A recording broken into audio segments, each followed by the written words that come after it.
We have a great panel for you. It is slightly smaller than is indicated in the programs. Dick Morris is on the ground somewhere in New York City, still not getting on his plane, apparently. So there'll be 5 of us speaking rather than 6, but we'll still cover quite a bit of ground: charter schools, vouchers, tax credits. And to give structure to the program, we will start from general concerns about vouchers and tax credits and then charter schools, and work progressively to more specific things, specific bills under consideration, bills that have been passed. I'm going to open up with a discussion of a study I conducted this summer looking at regulation of private schools under voucher and tax credit programs around the country.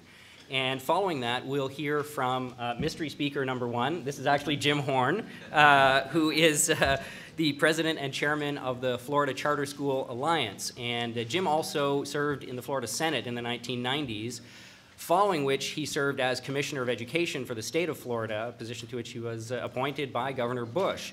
And so he's had the unusual experience of being able to implement a lot of the laws that he helped to pass. So he has a very unique perspective to share with us on charter schools in Florida and elsewhere, and look forward to hearing from him. After hearing from Senator Horn, we'll hear from New Jersey Assemblyman Angel Fuentes. And Assemblyman Fuentes has been working very hard to get a school choice bill passed in New Jersey, which would create scholarships for low-income families, a tax credit program, much as Florida has in a number of other states. He also was elected office about a year ago, I think, and within 4 months had seen his first bill signed into law. So apparently there's a lot of impatient politicians in New Jersey, not just Governor Christie. After Assemblyman Fuentes, we'll hear from Florida Senator Joe Negron, who represents District 28 and is chairman of the Senate Judiciary Committee. Joe will hopefully be talking to us about a really wonderful expansion of Florida's education tax credit scholarship donation bill, which was passed this spring. It's an unprecedented bill, and I think it could be a wonderful model for other states to emulate, so look forward to hearing about that very much. Finally, we'll hear from Oklahoma Senator Patrick Anderson, who, if I read his bio correctly, is an attorney, a bank executive, a farmer, and a rancher, as well as being a state senator. So that's a pretty busy life, and I think he may need all of those skills in trying to deal with a challenge he has now in Oklahoma, which is the refusal of several school districts around the state to implement a law that has already been passed, creating vouchers for special needs kids. Maybe some cowboys with lariats could just go round those people up. I don't know. But we'll see. And so with those introductions, I'd like to kick off my own presentation, which is on the regulation of private schools in voucher and tax credit programs. For a lot of people, including Milton and Rose Friedman, one of the main goals of a private school choice program has always been to unleash free market forces in education. All of the progress we've seen, all of the innovation we've seen, the efficiency gains over time in every field except education can largely be attributed to the action of free market forces. And so the goal has been to allow this to flourish in education as well. And the belief has been that this would be a much more effective way of serving consumers and protecting consumers than government regulation. But there is a concern, also voiced by economists, which is that if we start funding private schools from government coffers, maybe that will bring with it heavy regulation. Maybe it'll start to be the case that private schools will be so heavily regulated that we will actually kill the market forces and the freedoms that are responsible for the market's success, catch-22. This has been a theoretical concern for the past 20 and more years. Until recently, it's not been easy to assess it empirically. There just haven't been enough programs. 10 years ago, when this quote was made, there hadn't been enough programs implemented to really find out for sure whether or not this problem is real, and if so, how serious it is. But it's 2010. We have 20 different private school choice programs operating around the country or passed around the country, which serve a general student population, give them access to private schools, and we can now look at these programs and see patterns. And so over the summer, I undertook a study to answer 2 questions. One is, Does participating in a private school choice program bring with it additional regulation, a substantial amount of additional regulation on private schools than not participating in one of these programs, if you're a private school that's just outside of them? And also, do vouchers and tax credits differ in the regulatory burden that they impose? Now, trying to answer that question isn't entirely straightforward because there could be a lot of other factors that affect how regulated participating private schools are. For instance, you might just be in a state that likes regulating things. There are a number of states around the country that just pretty much want to regulate every bill they pass. And if it just so happens that those states are the ones that implemented tax credits or that implemented vouchers, it may look like the program itself is responsible for these extra regulations when it might not, in fact, be. Another concern is program size. Maybe it's just the case that one kind of program is larger than the other, and large programs tend to attract more regulation. Program age, party control when the law was passed, these are all factors that you have to control for. And so I developed a model that would do these things. It would control for these factors and try to isolate the effect of just being a voucher program, being a tax credit program. Having done that, I started collecting the data on regulations imposed under school choice programs. This somewhat confusing looking table is a list of all the private school choice programs operating in the United States or passed in the United States. Each row is a different program. Down the left column, you see the state that it's operating in, and in the next column over, the kind of program that it is. So for instance, the top row is Arizona's Individual Scholarship Donation Tax Credit Program. The top section of this table is the 10 tax credit programs. The bottom section is the 10 voucher programs. Each of those columns to the right represents a category of regulations imposed on private schools. So going across from left to right, barriers to entry. Some school choice programs make schools, prospective schools, jump through a lot of hoops in order to enter the program. Maybe they have to fill out an application, a registration process that's as long as a Marcel Proust novel and is as inscrutable, and so it becomes difficult to enter the market. That's a regulation that lessens market forces, impedes market forces. Delivery regulations. There are some that make it difficult to open a virtual school that could participate in these private school choice programs. That's a regulation that inhibits market forces. There are also regulations on who can teach, for instance, requiring teacher certification. That's a staffing regulation. There are price controls, controls on religious requirements that can be imposed or not imposed, curriculum and testing rules, financial rules, and admissions policies restrictions. For each of these different categories, a white cell indicates that the school choice program doesn't add any regulation in that category. So the top program, the Arizona Individual Scholarship Donation Program, does not add any regulation in any of these categories to the private schools that participate. A red cell indicates a pretty heavy additional regulatory burden. Now, as you can see, the top section of that table has a lot of white cells. The tax credit programs seem not to add that much regulation. The voucher programs, there's quite a few red cells, quite a few pink cells. It looks like vouchers add quite a bit of regulation to participating private schools. This, however, doesn't take into account all those other factors we just discussed. Doesn't take into account program age, program size. So what happens when you do take those other factors into account? Not much. It looks pretty much the same as those tables we just saw. There is a large and very statistically significant effect of increased regulation to participating in a voucher program. Those of you who are quantitative types, a 7 standard deviation increase in regulation is absolutely enormous. It's about participating in a voucher program on average is expected to create a level of regulation 4 times higher than the average level of regulation of private schools that don't participate in a choice program. So this is a big difference. Tax credits do not have a statistically significant impact to increasing regulation. The effect is positive, but it's small enough that it's statistically insignificant. Now, it's important with data like this, especially when we're working with a small sample size. This is a small number of programs that we have to look at, so we want to try and be as careful as possible in eliciting information from it.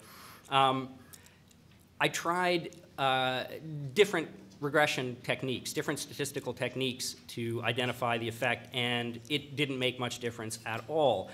I also tried weighting the regulations differently, and this is a concern that I heard a lot when I was doing this study from people I was talking with, which is that some regulations may be more important than others. Barriers to entry may be more important, or price controls may be more important, have a more negative effect on market forces. So what happens if you weight some of the regulations more heavily than others? Not much. I tried randomly creating 2,000 different random weightings of these regulations, weighting some high, some low, and just rerunning the regressions automatically with a computer program. It made virtually no difference. In more than 99% of the cases, the results are the same. The voucher programs have a statistically significant increase in regulation, and the tax credit programs don't. Now, this isn't necessarily the sort of information that we would like to see, but it's probably important information for us to see and to think about when we're contemplating school choice policies around the country. There's a lot of detail to the study that I can't talk about right now because we have limited time, but the working paper that this is based on has been distributed here, so if anyone has a look at it later and would like to follow up with me offline, that's fine. And right now I'd like to move on with the panel, and we'll take questions at the end. And we will hear now from Senator Horn. Thanks very much. Well, thank you. It is an honor and a privilege to be part of the conference, and to, even though I'm a last-minute substitute on this panel, it is a great honor and privilege. And my role is to talk a little bit about charter schools, and particularly in Florida. And I've had the opportunity to sort of experience it from the very beginning in Florida. Back in I got elected to the Senate in 1994. We attempted to pass the first version in 1995. You have to understand the politics of Florida at the time. It had changed dramatically. Part of the sort of Republican revolution that occurred in '94, the Florida Senate went Republican, 21 to 19. And so we had control. The House in 1994 did not. They were still barely had a Democratic House. Then candidate Jeb Bush had lost in a run against an incumbent Democrat governor. So we still had a Democrat governor, Republican Senate, and a Democrat House. We failed in 1995 to secure enough votes in the House to pass it. And then in 1996, we were fortunate enough, with the help of some bipartisan help on the House side from Democrats, to pass the first charter school bill in 1996. I was one of the original co-sponsors of that bill. In 1996, the House went Republican. Then in 1998, Governor Jeb Bush was elected, and so by the time we rolled around to 1998, both the House, the Senate, and the governor's mansion were all in Republican hands, and then we began to move the ball forward in the area of charter schools. Initially, like many states, charter schools, we started with caps in each district. But there was a phenomenal growth from 1996 of having 0 charter schools. Today we have approximately 450 charter schools serving approximately 140,000 students. Early days there was no capital money for charter schools. That changed a few years later. I can remember being asked on the Senate floor, "You're not going to come back and ask for capital outlay dollars, are you?" And my answer was, "No, we're not going to do that if you pass this charter school bill." Well, we changed that, and we came back and I said, well, that was back when it was a pilot. Now it's maturing. And so we've seen this phenomenal growth. Florida has, I think, a very good charter school law. I mean, we allow for and deliver about 95% of all the funds that would go to that school district would then pass down to that individual charter school. So they're, for the most part, fully funded. You know, I know other states wrestle with that issue because of local property tax, but Florida's system of funding schools is quite different. And so we have the opportunity to ensure that there is some level of equity. Now, having said that, it's not always equitable because there are other pieces of funding that would oftentimes go to a school district that are not distributed down. And so if you really look at a total resource allocation, in some cases, in some places, charter schools probably are funded at 65 to 75% of their counterparts in the traditional public school sector. But Florida also enjoys a lot of popularity. Charter schools are very popular. And parent surveys over the last 5 years, the surveys by parents indicate that they really believe that their charter school performs at a very high level. 95% of parents are either satisfied or very satisfied with their charter schools. You compare those same types of surveys with traditional public schools, and they generally come out at about 20% satisfied. And interestingly enough, then if you boil down to their own neighborhood school, that goes up. So parents generally don't think very well of traditional public schools, except they do like their own traditional public school, but their own charter school are off the charts. So they do that. And I think as Andrew was pointing out up here in his survey, I find it very interesting because as most movements begin to sort of grow out of that infant stage and they grow into what I call the teenage years with acne stage, we're in that teenage stage with acne right now with the charter school movement in Florida. And what we've seen is this beginning to want to, what I call regulation reload, this wanting to pile regulations back on. The whole idea behind charter schools is this was an independent public school that's been deregulated. That's the concept. It was to free it from some of these other constraints to allow it to, produce results. Really the idea is you sign a contract. You sign a contract and you promise to perform at a higher level, and in return, we're going to get rid of some of these regulations and allow you to flourish in this new and different kind of environment. And by and large, that has occurred in Florida. I think charter schools have performed well. Now, there were some of us in the early days in the movement that felt like that we had to protect charters at all costs, and we probably made some mistakes of beginning to protect some of the poor performers. And, and my attitudes have certainly evolved. I think many people that were part of that have evolved as well. And quite honestly, some failure is okay. We need to be okay with some failure. It's all about the effort. It's about trying something differently. And when they don't succeed, we need to allow for that failure to occur. And we need not to protect failure. That is probably, by and large, the single greatest problem with education today is that we go to great lengths to protect failure.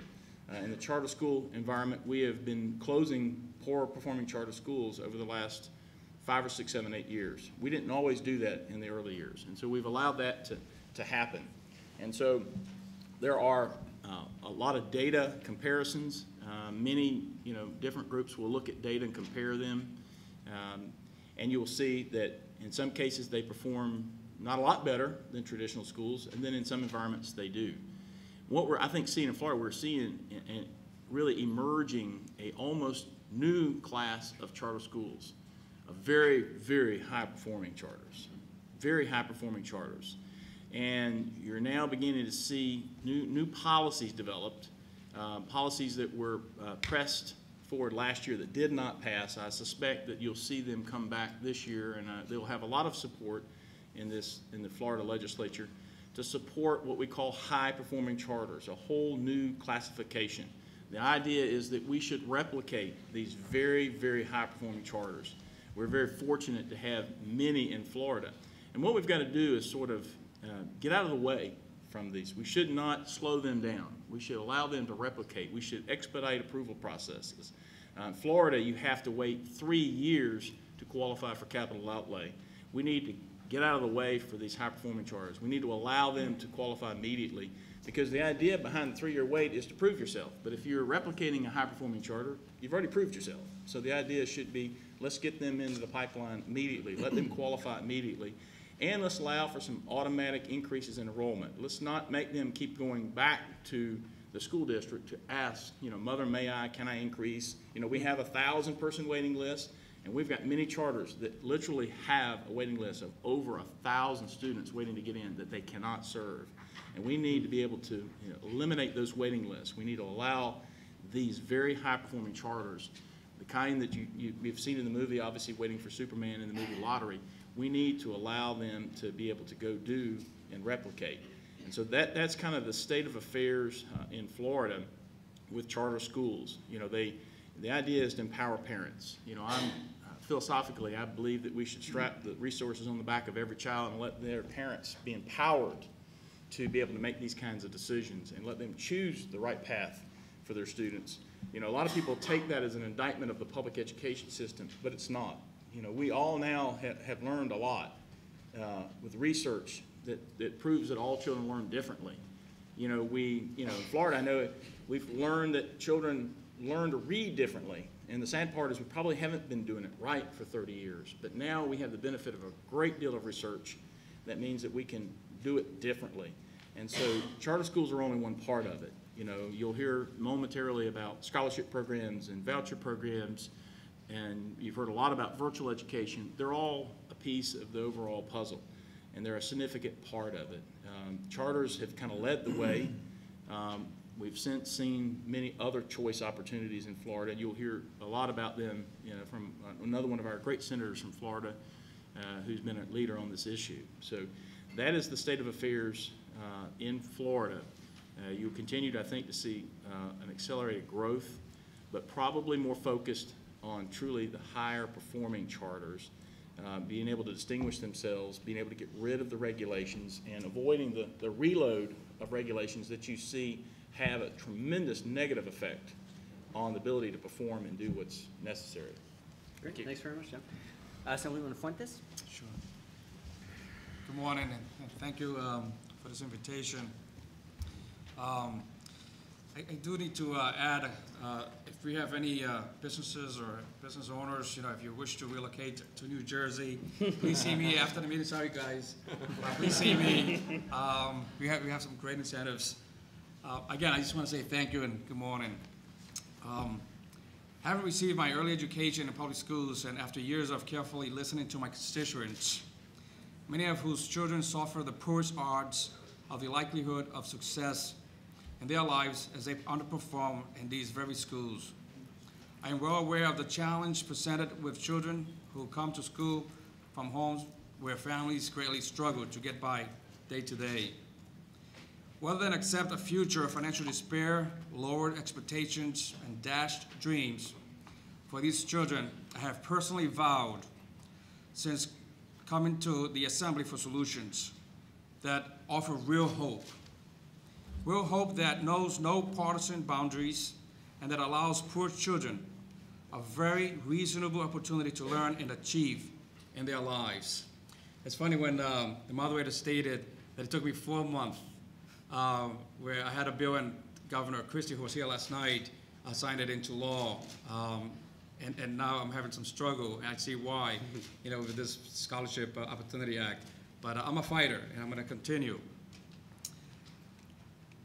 To that end, I recently agreed to become the primary sponsor of the Assembly version, it's A2810, of Senate Bill number 1872, known as the Opportunity Scholarship Act, in partnership with the primary Senate sponsors, Senators Raymond J. Lesniak, and I believe Thomas Keene was here also yesterday. I'm not sure if he's still here, but they were actually the primary in the Senate level.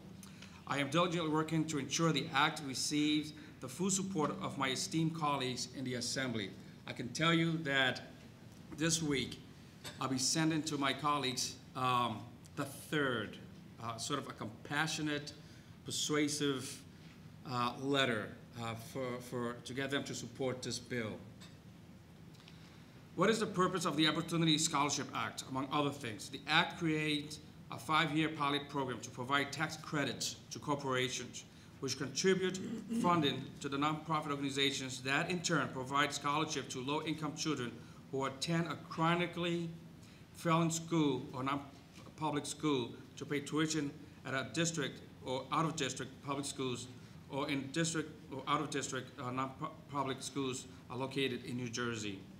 This bill, and if I could just for a second, improves the outcome of our most vulnerable children, saves more in reduced public school spending than it loses in tax credits, and is budget neutral to the state taxpayers for this pilot program, contributes to urban revitalization by attracting residents and driving up property values, enables more families to take advantage of a wide range of education opportunities, especially through policies targeted to students in low-performing schools and or from low-income families, encourages competition between public, private, and parochial schools, and it forces the public schools to improve if they are to retain their students, increases the demand as well as the revenues for private and parochial schools, allowing financially struggling schools to remain open and leading to the establishment of new schools. This bill is no different than providing subsidies for preschools run by religious organizations. Provides same level of standardized testing of students as public schools. In short, the Act creates a scholarship option for poor, struggling school children with no added burden to New Jersey's taxpayers. Additionally, the Act creates, as I stated, a 5-year educational innovation pilot program which will award competitive grants to chronically failing schools to support their efforts to improve the students' academic performance. The two-pronged approach is consistent with our state's proud tradition of a collective commitment to equal and excellent education opportunity for all our children. The Opportunity Scholarship Act is quite simply a pro-child initiative, which I believe every teacher and school administrator, whether public or private, supports and values highly. Indeed, we have many great school districts in New Jersey that teach our children well. However, we must confront the reality of the children we have failed. Thousands of students drop out of school by age 14. In some school districts, there has been a pattern of chronic failure that has occurred over years, even decades. It is our collective responsibility to be fair and creative, to think outside of the box, to empower the parents of children in failing schools to choose schools that will best serve the needs of their children and provide a quality education. How many children will benefit from the scholarships provided under the Opportunity Scholarship Act? It is estimated that awarded scholarships will assist between 2,500 and 3,800 children in the program's first year, 5,000 to 7,600 in year 2, 7,500 to 11,400 in year 3, 10,000 to 15,000 in year 4, and 12,000 to 20,000 in year 5, representing about 1 or 2% of the nearly 1.4 million public school students in New Jersey. The success of other states that have implemented a similar scholarship program funded by corporate tax credits has affected a remarkable turnaround for many of these states' most vulnerable children. Parents choosing, as I'm gonna have to give a lot of credit to this person who's actually videotaping, Angel Cordero. He's been really in the forefront, not just in Camden City and South Jersey, but the entire state, and even our good governor has given him an award of being really proactive in saving our children in New Jersey. You know, he has a statement that we are killing our children's future. If you really think about that. You know, and I have been confronted with unions, and I will ask them, you know, you are the experts. We have taken, if not years, if not decades, that we have failed our children. We have killed our children. They're having a bright future. They're providing a quality education. And you know, it's sad when they can't even provide an answer or some answers or solutions to say, we're going to work with you, particularly those failing schools. And you know, I do have a passion. I think it's a moral obligation. It's a civil rights issue that we have to really respond to. It's not just one child. You know, we're talking about thousands and thousands of our children that we have failed. And I think we have an obligation, and especially us as legislators, you know, taking these challenges, or taking these risks, I think it's will be beneficial in the long run. Either, you know, I get elected or reelected, that's not the issue. My issue right now is saving these children.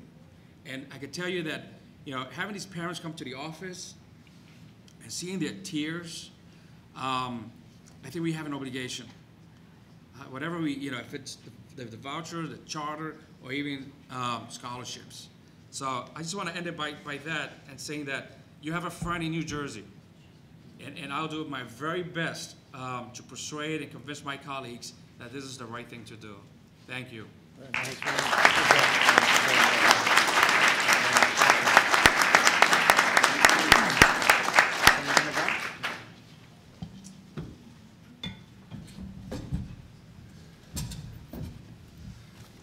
Good morning, everyone. I want to talk to you a little bit about our corporate income tax scholarship program in Florida.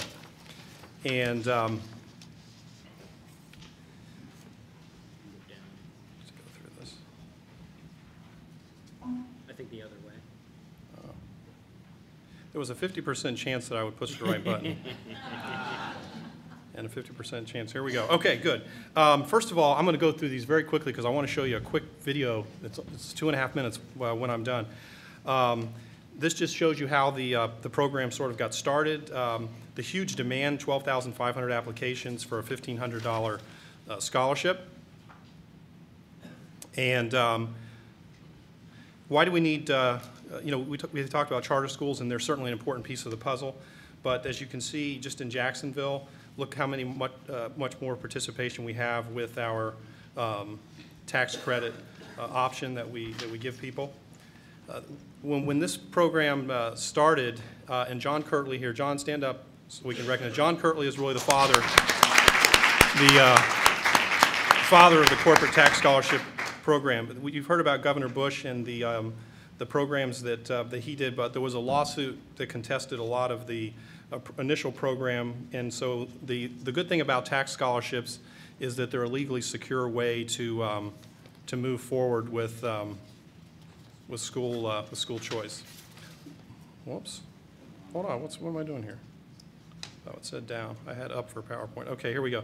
Let's talk about the typical scholarship student.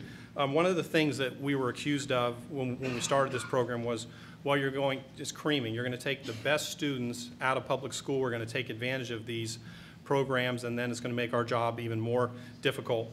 Well, it turns out we are not getting the best students. We're getting great students, but they're students who are struggling, the ones with the most challenges, not only academically, but also socioeconomically.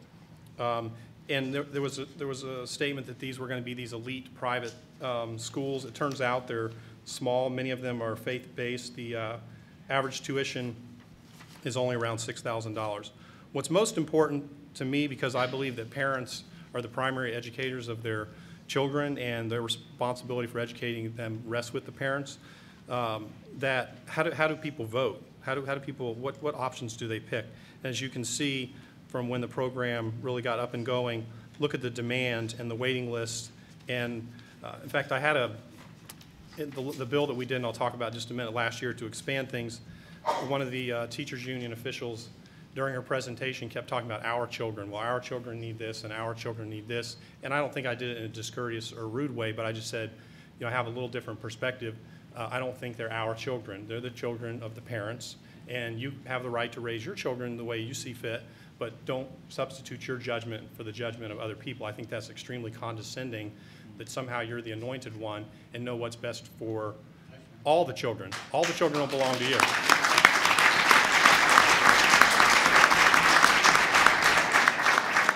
As you can see, we're going to have the tax credit program growing at about 25%. The 2010 expansion, as you can see, the amount of money that's available from corporate income tax and other tax sources will continue to rise, and then the scholarship amount will also continue to rise. Just one more quick stat on the enrollment. Within 5 years, we'll be up to 70,000 students in Florida. And then we hear a lot about accountability.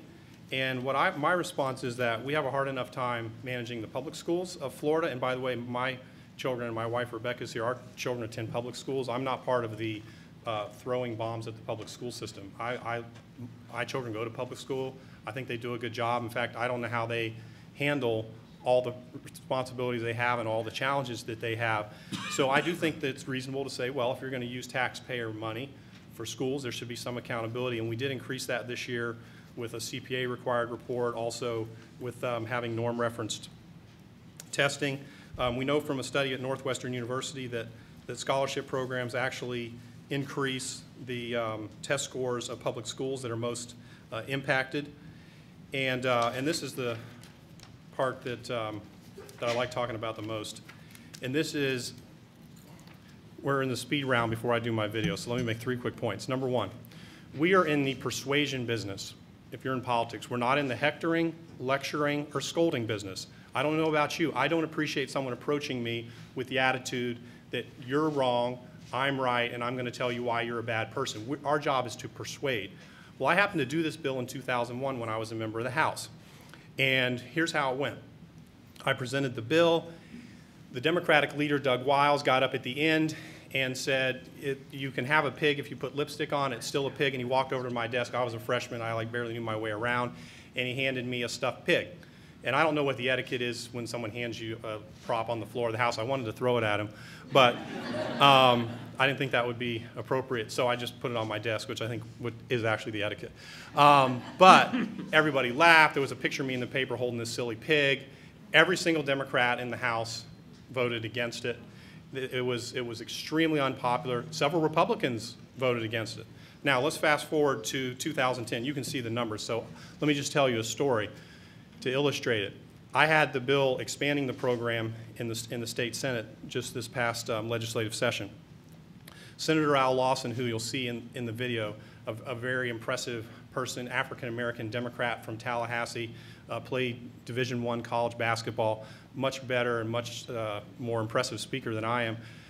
He's 100% for the program. This is the minority leader of the Florida Senate. So I went to him, and I wish this was my idea. It was actually one of my colleagues' idea. Another rule in politics, listen to other people's advice. He said, why don't you, as great as you are, why don't you suggest to Senator Lawson that he should do the closing on the bill? So I went to Senator Lawson and said, hey, it'd mean a lot to me. You've been to these schools. A lot of your constituents are in these schools. Would you do it? And he said, hey, it'd be a great honor. And so the Democratic leader of the Florida Senate stood up on the floor of the Senate and made the closing argument. We got quite a few Democratic votes. We got a number of the African American caucus votes. Point number two, this is the best argument I've come up with. You may have better ones. What I say, and I say this respectfully because I actually believe it, this is not sarcastic in any way, I believe this in my heart. I say I have enormous respect for President Obama and our First Lady for the choice they made for the education of their children. They looked around, they looked at the public schools, they looked at charter schools, they looked at private schools, and they decided that the best option for their two daughters, for their education, would be the Sidwell Friends School in Washington, D.C., and I respect that decision.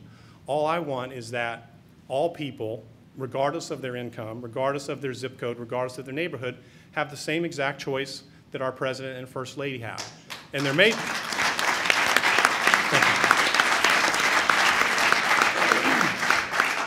There may be a good counter-argument to that because I don't believe I have a monopoly on truth.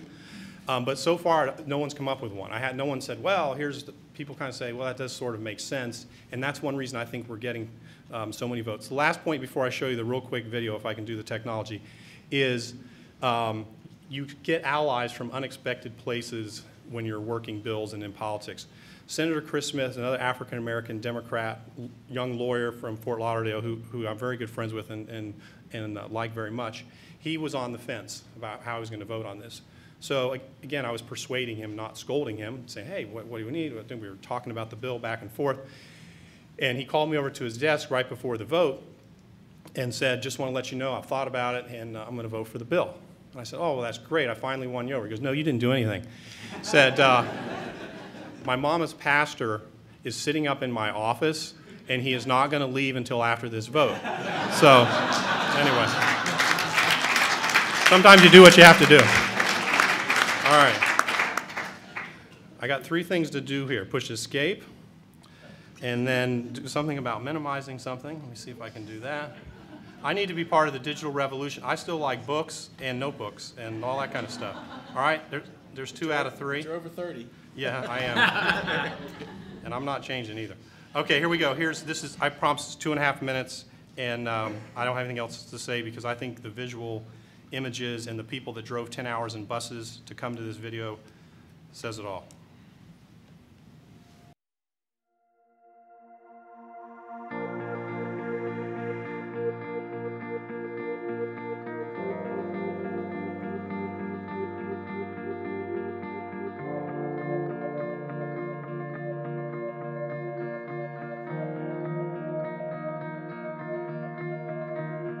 This is about empowering people to have choices. This is about empowering low-income families to be able to match their child to the learning environment that best meets their needs.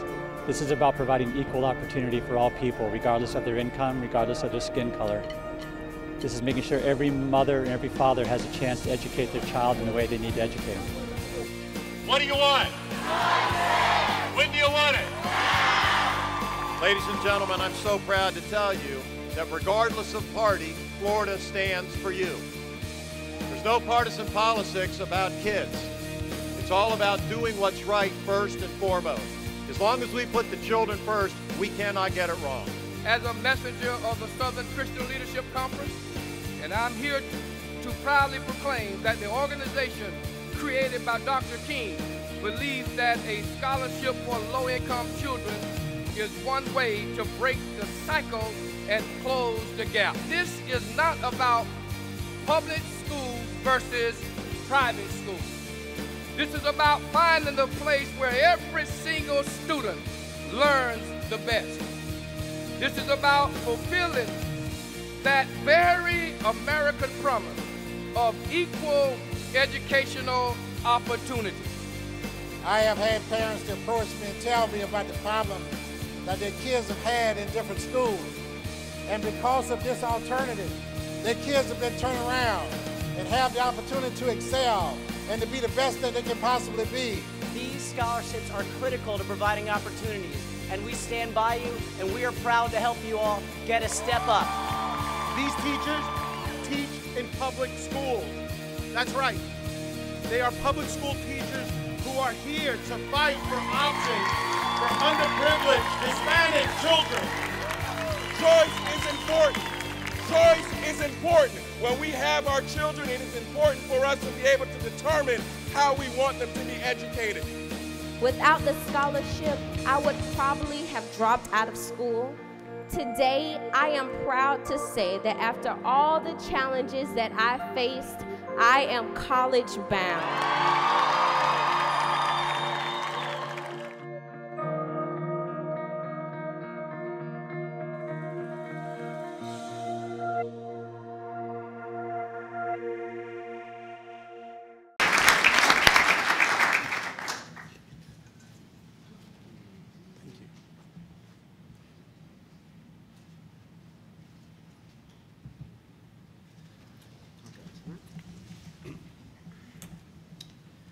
Well, good morning. I'm Patrick Anderson, and I'm a state senator from Oklahoma. And I'm going to tell you all a little bit about a scholarship bill that we did this last legislative session for special needs students. Before I get too far into it, I'd like for Representative Jason Nelson to stand up. He was the architect of this particular bill.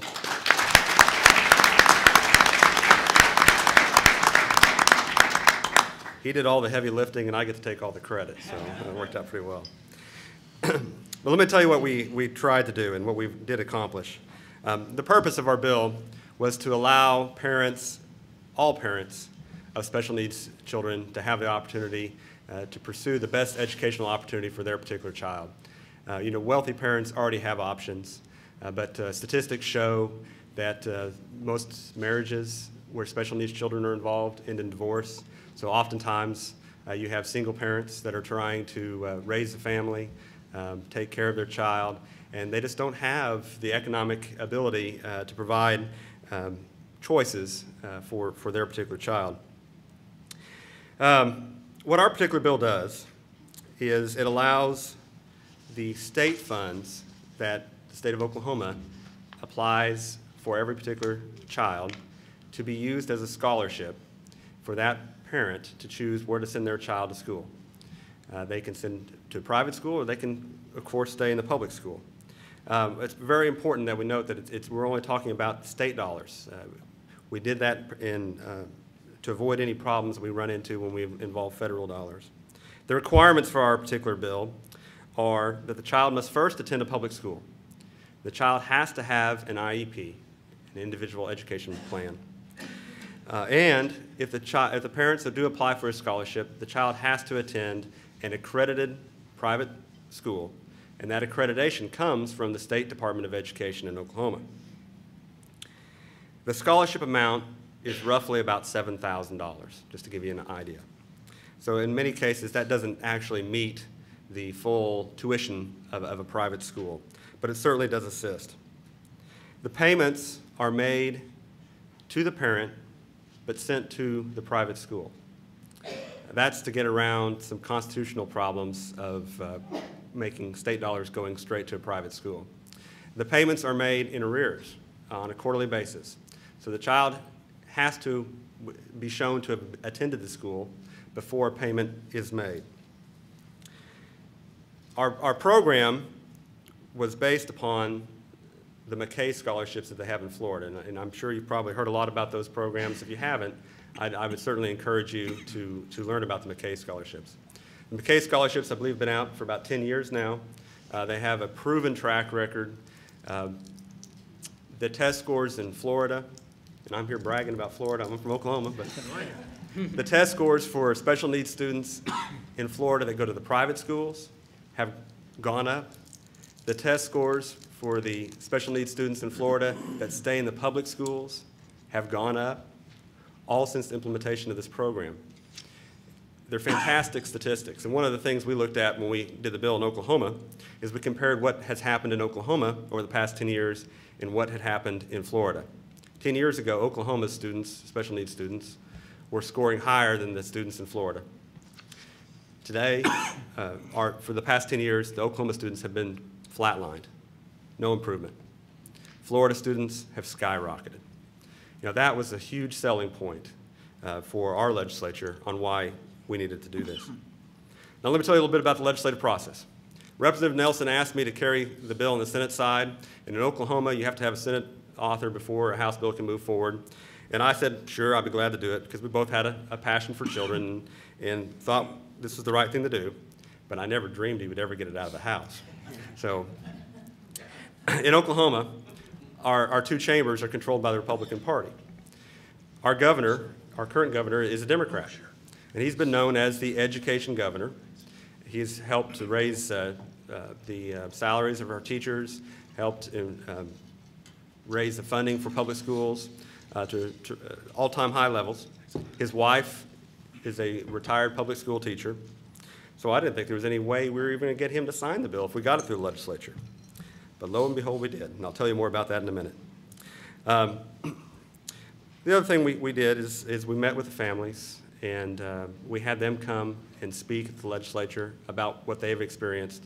And when you hear a family of a special needs child talk about the experiences that they've gone through, it just brings it all home, and it makes it real, and you recognize that these are your friends and your neighbors, and you understand better the problems that they're facing. Well, we filed the bill, and much to our surprise, the public education establishment didn't like it. They came out, and we were shocked. They came out and immediately said, well, it violates federal law. It violates the state constitution. There's no private schools in rural areas in Oklahoma, so it just won't work. And my personal favorite, if we allow parents to have choices, they'll all remove their kids from public schools.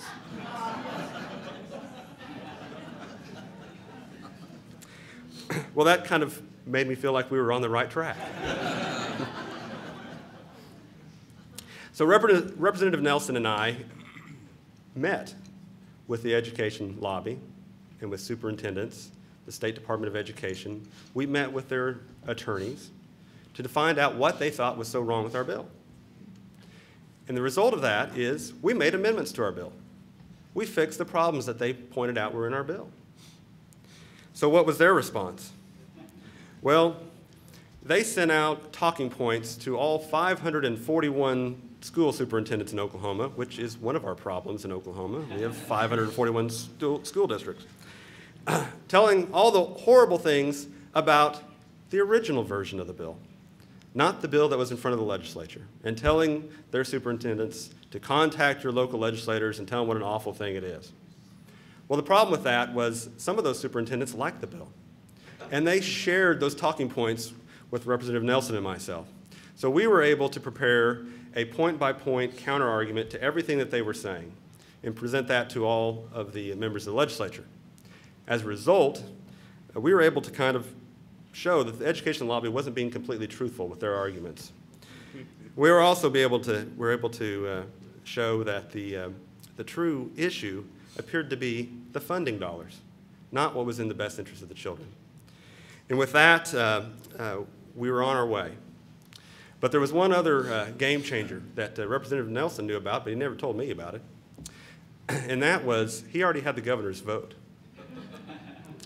Our governor and his wife had lost a child who was born with a disability. And when they had heard about Representative Nelson's bill, they became huge supporters of it. So much so, they allowed us to name the bill after their deceased child.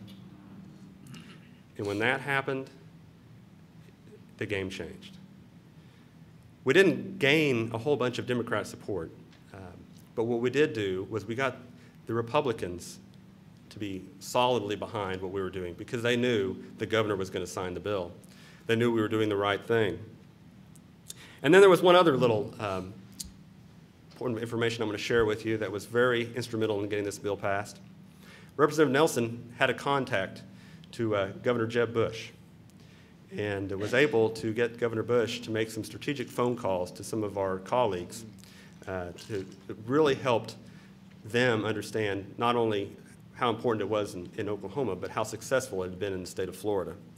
And with that, we were able to get the bill passed, it was signed into law, and became effective September 1st. Then we ran into some, thank you. But the story doesn't end there, okay? We ran into a few implementation problems. As I mentioned, we've got 541 school districts. 545 of them chose to comply with the law. 6 of them chose not to. They're all in the Tulsa area, if you can think of where Tulsa is in the state of Oklahoma. They all are represented by the same law firm who employs the Tulsa superintendent's son as an attorney. And they convinced their school boards to vote to ignore the law on the grounds that they just felt it was unconstitutional and they shouldn't have to comply with it. Well, that's a little different than what I learned about in law school, about how you get to follow laws. And, you know, courts do have the authority to determine whether a law is constitutional or not, but school boards don't. And so we are, that resulted in somewhat of a public uproar. And I think we're starting to win that battle in the public that this is the right thing to do and that the school boards are acting improperly. That issue is still out there. It hasn't been resolved yet. But and the interesting thing, I am an attorney, so I kind of want to share some of my thoughts on this particular issue. The school districts that are refusing to comply with the law refuse to seek an injunction to prevent the law from going into effect. Now, why would they do that? They want the parents of these children to sue them. Why would they want to do that? Insurance. If a parent sues the school district, the insurance pays for the school district's attorney. And by the way, they're all represented by the same attorney, who happens to be the son of one of the superintendents. I think there might be a conflict of interest there. But that's where we stand in Oklahoma. I think we've done a wonderful thing. I would encourage anyone that's from another state that's interested in doing something like that to contact the state of Florida Department of Education. That's exactly where I called, and they were so helpful about explaining what goes on with the McKay scholarships. And we'll be glad, Representative Nelson and myself, to tell you what we've done in Oklahoma. But you know, we don't have the track history that they have in Florida. It's been tremendously successful. We think it'll be tremendously successful in Oklahoma. And be glad to answer any questions about that when that comes. So thank you all for your time.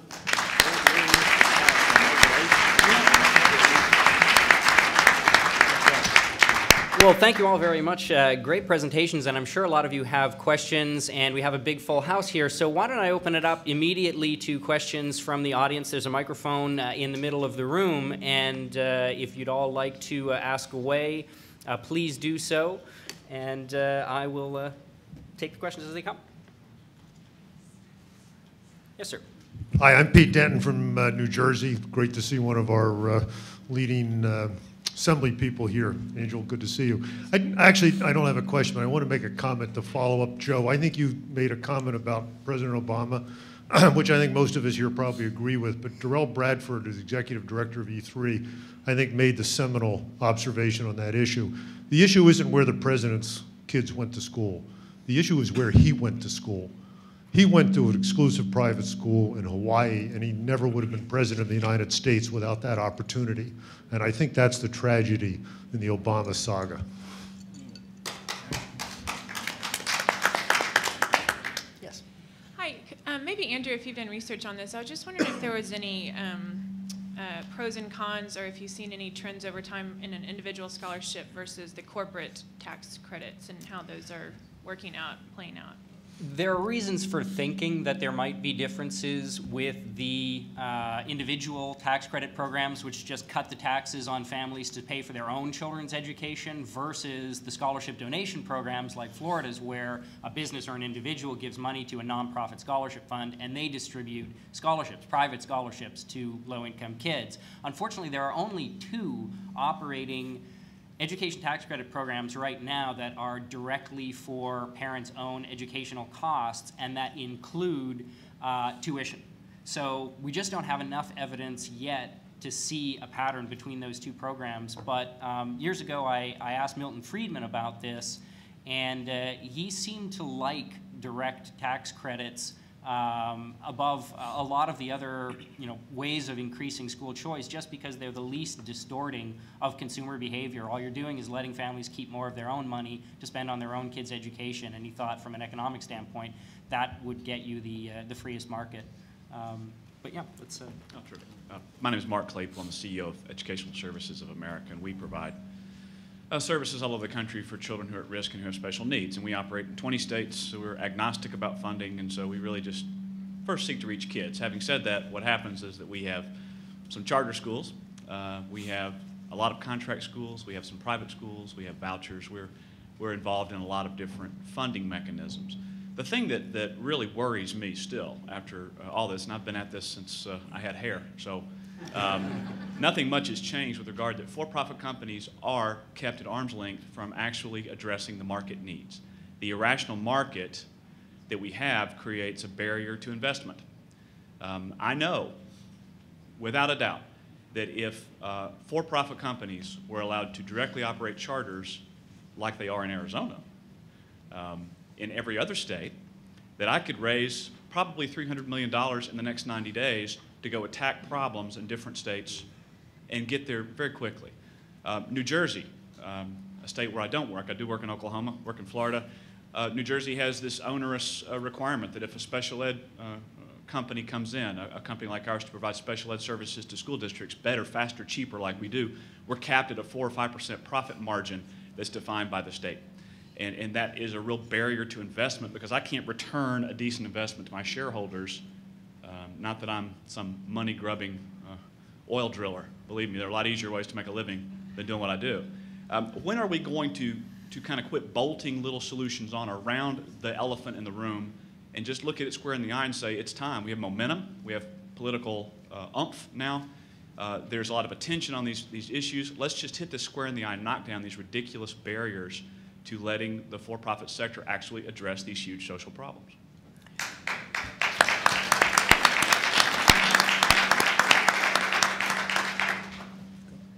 Yeah, I think that's actually not just a theoretical concern and not just an experience on the negative side, where we see when you don't have the for-profit sector working, you don't have much scale up.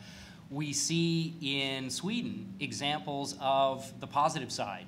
The for-profit organizations are scaling up. And in fact, there's a wonderful story that I heard about last summer. There was a school, I can't recall the name of it, in Stockholm. And this school was co-founded by 2 women. One of them was a believer in the profit motive in education, and the other not. And Sweden has a voucher program, and so together they created a school that was a nonprofit school. After about a year, and seeing how oversubscribed they are, how much pent-up demand there was, the advocate of the profit motive asked her partner if they could switch to be a for-profit operation and start raising capital to expand on a massive scale. And the nonprofit advocate just didn't like that approach. So they parted ways. And the for-profit advocate created a new parallel school adopting exactly the same pedagogical approach as the original nonprofit. Now, I think 13 years later, the for-profit school has expanded to 14 locations around Sweden, and the nonprofit school is still a single independent freestanding school. Even the socialist political party in Sweden has recently, I think last year, dropped its opposition to the profit motive in education because they have realized through seeing the experience in Sweden that the profit motive is what is responsible for the most growth of, the most scaling up of excellent schools. So yes, I totally agree. We really need to take that into consideration when drafting school choice bills. Yes, Colin. In Illinois this year, we've been debating whether or not to implement a school voucher program. My group, the Illinois Policy Institute, has been arguing for it. A question I have for the gentleman from Florida is on the relationship between charter schools, which you spoke about, and vouchers or tax credit scholarships. Some folks in a lot of places will claim that charter schools obviate the need for other kinds of school choice. The argument that, and you won't find a bigger fan of charter schools in Illinois than us either, the argument that we make is we think this could be one of the best things to happen to charter schools in Illinois, in part because politically you're no longer the thing that the bad guys hate the most. Are either of those close to true for you guys in Florida? Well, I've been involved in all of them, and you know, Florida is kind of like that famous Mikey cereal commercial. Mike, you'll eat anything. We'll try anything in Florida. I mean, we really will. I mean, I think Florida has the appetite for all choice. And I know in the early days, you know, charter schools were viewed as voucher light, and I don't know that, you know, having voucher programs have lessened the political struggles of charter schools or not. I think that I think a myriad of choices is kind of what works best, whether it be a, you know, public charter school with an independent board, you know, that's to some degree deregulated from some of the excessive regulations that trap traditional public schools, versus truly a private school, or in this case, a for-profit private school that operates. All of those choices, I think, are important, and I don't think that, you know, having one or the growth of one necessarily really impacts the other, because I think both are on tremendous trajectories in Florida. I mean, I think the private school growth in the corporate tax credit program is probably growing faster than, say, even charter schools. But charter schools had that kind of growth, you know, 5 or 6 years ago, and now you're seeing maybe a little bit of a slowdown in that growth. But I think by and large they've worked together to make a whole. Just an observation. First of all, we have to do our corporate tax scholarship the way we do because we don't have a personal income tax in Florida, so there's really no way to get money to individual families from the government. Secondly, and obviously anybody can talk about how you want to. I don't use the word voucher anymore. My Republican constituents don't like the word voucher, and so just as when they called it the inheritance tax, people were fine with it. When they called it the death tax, people hated it. I don't think it's disingenuous. I call them opportunity scholarships, parental choice. Parents should make the decisions that are best for their children. I just think the word voucher, in my opinion, is irretrievably lost and has all kinds of stereotypes associated with it. So I've just jettisoned the use of the word and used the word scholarships, which is what they are. And then if something is actually a voucher, I put the focus on parents, because most parents think that they're better at making choices for their students and children than other people. Yes, we have another question. I'm Jane Cunningham. I'm a senator from Missouri. And Joe kind of brought this up because Florida does not have an income tax. I like the idea of a direct income tax credit, but a lot of states, including our state, are starting to think about the fair tax, or getting rid of the income tax, going to a sales consumption tax. Is there any way to still keep the idea of the direct tax credit in a consumption tax situation?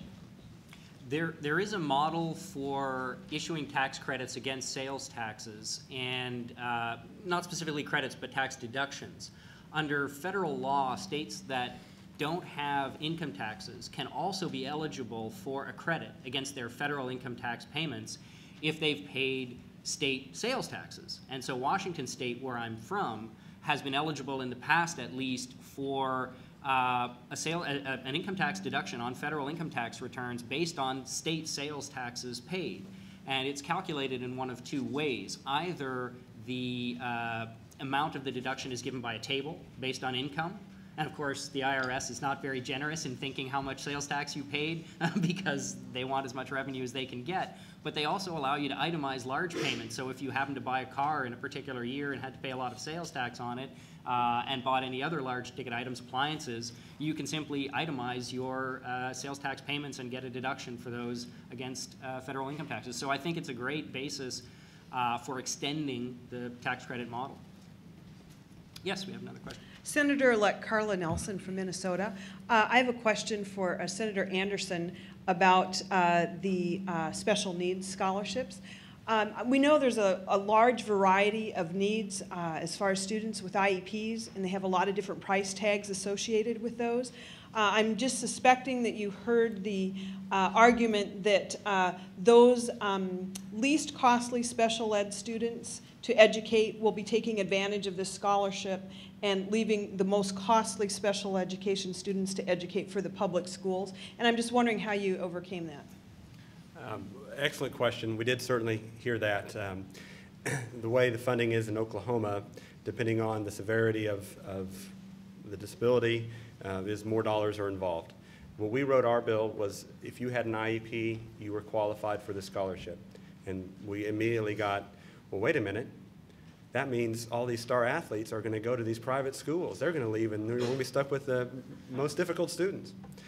We also got the interesting argument that in Oklahoma City Public Schools, one of the largest school districts, 40% of their students were on IEPs. Now, unless Oklahoma City is built on a toxic waste dump, I think we may have uncovered that people were getting IEPs for money for the school district that had nothing to do with the children. And we didn't qualify it because we didn't want to get into an argument that we were discriminating against one disability over another. So we just steamed forward ahead and said, if you have an IEP, you're qualified. And took those criticisms that you've mentioned that are out there, but we just steamrolled ahead, and I think we uncovered some of the big problems that we have in our system in Oklahoma, though again, is that an abuse of the IEP system. And the IEPs, if you're not aware of this, are determined by the school district, not by the parents. So anyway. Can I just ask a Sure. Did you find that to be the case then, that the more expensive IEP students were left in the public schools and the less expensive IEP students took the scholarships? No, it's the complete opposite. What we've seen so far in Oklahoma is that we're really dealing with autistic children that are the ones that are taking advantage of this scholarship. And they're going to some specialized schools that are designed for autistic children. We haven't seen what was accused was going to happen take place at all. Yeah, we have another question. I have a comment, and Stephen. My name is Angel Cordero. I'm from Camden, New Jersey, where Camden School District is the worst school district in the planet. Right? Yes. 80% of our children drop out of school. The schools look like jail, have bars like jail, have cops with guns in jail, got violence is out of control. The colors in the jail, in the schools are like jail. And the reason they have this is so when our kids do go to jail, they don't get homesick. Yeah, okay. I want to thank Assemblyman Angel Fuentes for taking the honor being the prime sponsor of the Opportunity Scholarship Act, because that is going to break the monopoly. I also want to thank Peter Dedden for the CEO of Excellent Education for Everyone, who is a champion of this bill. And this bill is going to, our children are dying. Our children are being destroyed. And we need to do something. And Senator Negron, we have to call it what it is. It is a voucher. They're going to look at it as a voucher. Our enemies are going to put it, and we need to go, yeah, it's a voucher. What you going to do about it? We're here to save children. And that's what it is. Okay? Senator Anderson, on on the special needs voucher. In New Jersey, we have 200,000 special needs children. The bill for that is $3.3 billion. And majority of these kids are just being warehoused until they're 21, and then they're just given to their parents.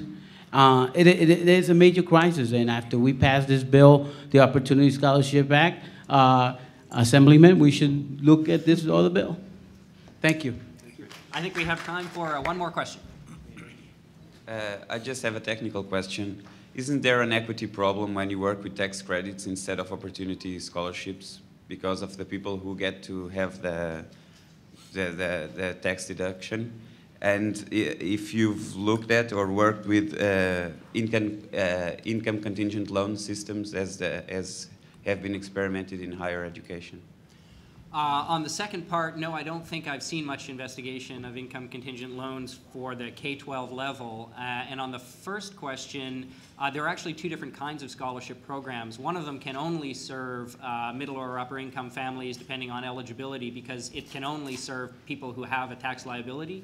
The other kind is a scholarship donation credit, which is actually much more common. Those programs give a credit to a wealthy individual or middle-class individual, anyone who pays taxes, corporation, but the beneficiaries are low-income families in almost all cases. The way it works is that you make a donation to a nonprofit scholarship fund, you get a credit, so the donation costs you little or nothing, but the beneficiaries are low-income families who then receive a scholarship. So everyone benefits. You get to help children in need if you're making a donation, and you get help if you need it. And I think that's all the time we have. Please join me in thanking them for this wonderful. And